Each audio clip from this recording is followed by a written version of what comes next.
ফ্লোরিডায় একটি ভয়াবহ সড়ক দুর্ঘটনার পর সৃষ্ট রাজনৈতিক উত্তেজনার জেরে বাণিজ্যিক ট্রাক চালকদের জন্য কর্মী ভিসা তাৎক্ষণিকভাবে স্থগিত করেছে যুক্তরাষ্ট্র।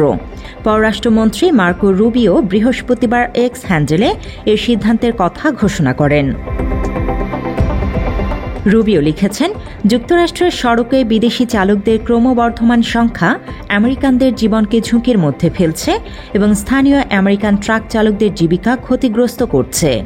ফ্লোরিডার একটি মহাসড়কে বেআইনিভাবে ইউ-টার্ন নেয়ার সময় ৩ জনকে হত্যার অভিযোগে একজন ট্রাক চালককে অভিযুক্ত করার পর রুবিও এই পদক্ষেপ নিলেন। ফেডারেল কর্মকর্তাদের মতে, ভারতের নাগরিক হরজিন্দর সিং অবৈধভাবে মেক্সিকো থেকে যুক্তরাষ্ট্রে প্রবেশ করেছিলেন।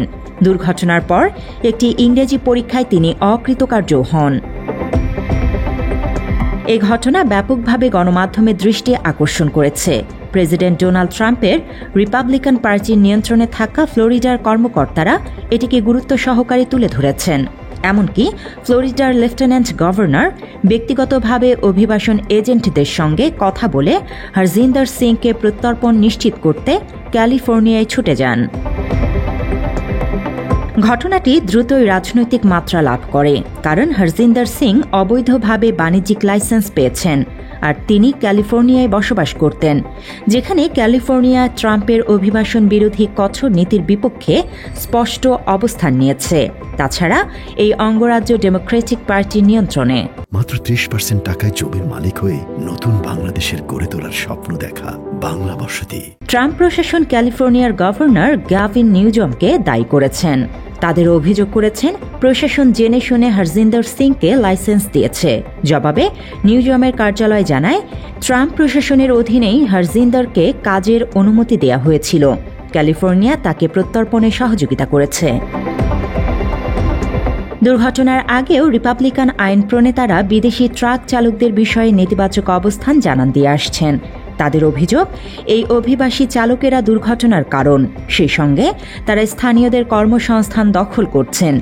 যদিও তারা অভিবাসী ট্রাক চালকদের সঙ্গে দুর্ঘটনার সরাসরি যোগসূত্রের কোনো প্রমাণ দেননি। গত জুনে পরিবহন মন্ত্রী শন ডাফি একটি নির্দেশিকা জারি করে বলেন, ট্রাক চালকদের অবশ্যই ইংরেজি ভাষায় কথা বলতে হবে।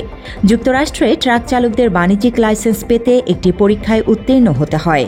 পরীক্ষায় দীর্ঘ সময় ধরে সড়কের সাইন ও অন্যান্য মৌলিক বিষয়ে ইংরেজি ভাষার দক্ষতা পরীক্ষা করা হয়।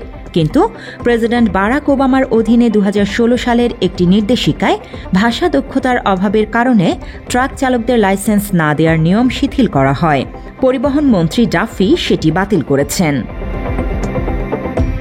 যুক্তরাষ্ট্রের ফেডারেল পরিসংখ্যান অনুযায়ী চাহিদা মেটাতে 2000 থেকে 2021 সালের মধ্যে বিদেশি বংশোদ্ভূত ট্রাক চালকদের সংখ্যা দ্বিগুণ হয়ে 7,20,000-এ পৌঁছে।